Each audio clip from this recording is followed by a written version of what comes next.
As of right now, inflation is still high and in many countries getting worse. The economic outlook for 2022 in most countries went from semi-optimistic and cautious to what the hell is going on? Prices are still high and getting higher. If you think energy and fuel prices are high now, just wait and see what will happen when oil hits $100 or more in the next few months. Unemployment is still rising in poor and emerging economies. As for rich countries, the official figures might seem good, however most newly added jobs are low-paying and insecure, non-permanent jobs. So does any of this have to do with the US Federal Reserve's plans to raise the interest rates and end quantitative easing? Are there other reasons which economists are ignoring? Keep watching till the end if you want to know the real reasons. When the American economy moves up or down, you can bet that most of the global economy will correspond in the same manner. However, the increased economic power of China and the rise in the number of efficient emerging markets, as well as nations with low foreign debts and high reserves of foreign currencies, such as the US dollar and gold, means that any decline and surge in weaknesses in America's foreign trade and investments are likely to hit poor nations much harder than middle-income and emerging economies, which constitute 2/3 of the world population. At the moment, there are worldwide serious concerns about America's plans to raise the interest rates and end quantitative easing, aka pumping cash into the economy. So far, the US Federal Reserve is still sticking to an earlier announced plan to begin tackling inflation with 3 steps: raising the interest rates, ending cash dumping into the economy, and balancing the federal sheet. The US government and many other governments around the world plan to deal with the blowback from fighting inflation by increasing spending, which begs the question of where on earth are they going to get the money for such mobilization? And will it again be a mere spending spree that makes the rich richer? Fears among investors, bankers, and corporate managers are beginning to cause early cracks in the American and global economy foundations. Because most countries around the world tend to implement measures similar to those performed by the US Feds, globally, inflation is still lingering around and stubbornly refusing to decline. COVID-19 is still around and causing disruptions in the supply-demand chain and manufacturing output. Governments are lowering their economic growth outlooks for 2022 and 2023. Stock markets are becoming ridiculously volatile. Meanwhile, poverty and inequality are on the rise. Currently, only 2 countries can make the global economy rise or decline: China and the USA. But since the world is much less exposed to the Chinese markets, this makes America the #1 influencer and game changer. There are no exact figures on how much Americans spend in comparison to the rest of the world. However, Americans make up only 4% of the world population but own more than 30% of the world's wealth. America is the largest consumer market on Earth, with a GDP of about $21 trillion. American household spending is the highest in the world, accounting for more than 1/4 of global household consumption. Indeed, America is a land of consumption.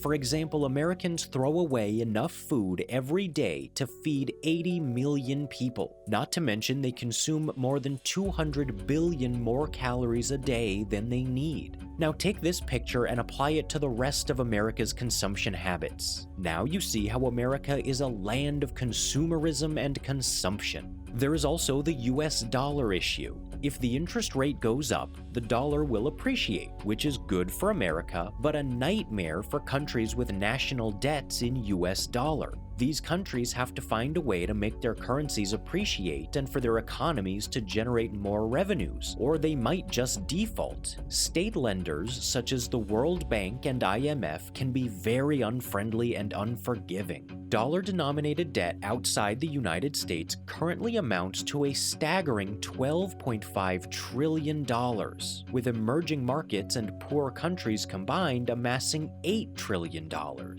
An increased interest rate by the US Fed will mean a change in global rates too. It also means that American government bonds and treasuries become more profitable, hence more foreign investors will move cash to the US bonds and treasuries market. This is good news for America, but a nightmare for middle-income and poor nations. Even some governments of poor countries might allocate national assets to the US instead of their countries. Of course, corruption is the reason, and the Americans do not care. Their motto is America First. Seriously, America should encourage many investors and countries to invest in their own countries. The most likely bubble bursts expected in 2022 and 2023 are in the credit markets. Most corporations and individuals on the face of the planet became heavily indebted since COVID-19 began due to low interest rates and loosened regulations. This means there are no less than 1 billion individuals and businesses out there right now either struggling or unable to pay their debts. The low interest rates in the past 2 years mean that if too many borrowers default, the lenders will not be compensated, hence they too might go bust. Higher interest rates lead to a decrease in the money supply and appreciation of the dollar, thus lending and credit markets contract, meaning it becomes harder and also riskier to take out a loan of any sort. Global credit markets follow the movement of treasury bonds, and as interest rates increase, the cost of credit does too. This means corporations might shelve new adventures and expansion plans due to sluggish economic growth and the higher costs of borrowing. Hence, there will be less consumption, manufacturing, and production. Oil, gas, gold, cotton, grains, and many other global commodities are priced in US dollars. This means countries and businesses without plenty of cash in US dollars or a strong national currency would experience nightmarishly high import costs.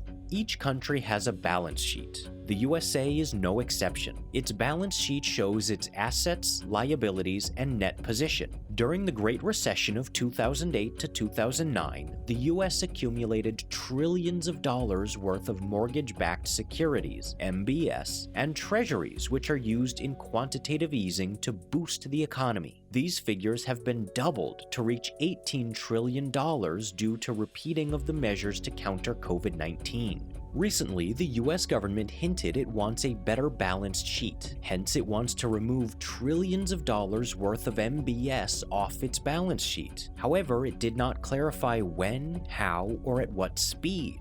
It is hard to ignore the China factor. After all, the country imports massive amounts of raw material, mainly for its manufacturing sector. China is the world's biggest exporter. It has plenty of natural resources to cover its national demand. However, it relies on importing raw materials for exporting products. China and its corporations also have plenty of US dollar-denominated external debts. If China's economy hit a snag for any reason, such as unpredicted consequences from the US Fed rate hikes and tapering, and it failed to keep up with its foreign debts payments, while its corporations like the broke giant Evergrande continued to default on foreign interest payments to bondholders, and its imports and exports declined, the ripple effects will be catastrophic for many countries that depend on China as a market for their commodities. The bad news here is that there are no indicators of how China will handle the incoming appreciation of the US dollar, the possibly larger than desired movement of Chinese investments to the Americans' bond markets, the increasing decline in internal consumption and demand, and most importantly, the decline in the demand for Chinese exports.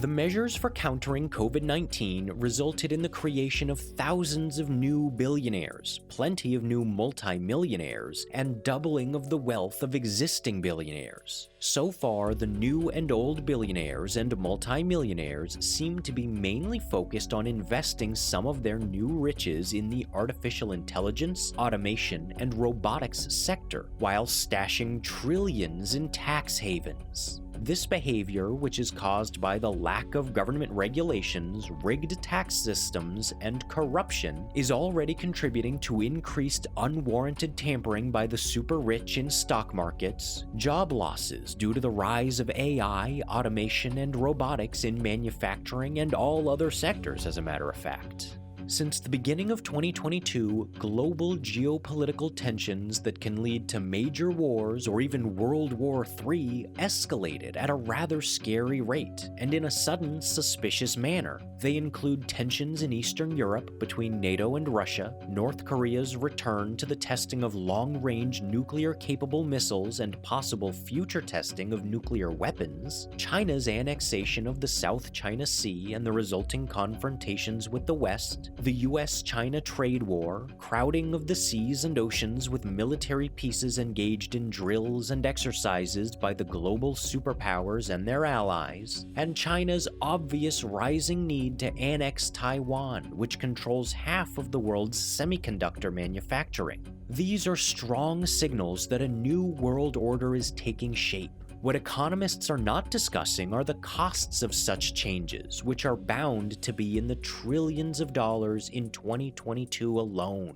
Would you like to learn more about what influences the world economies and global financial flows? Click on one of the videos that showed up on the left or go to our channel to find other interesting topics.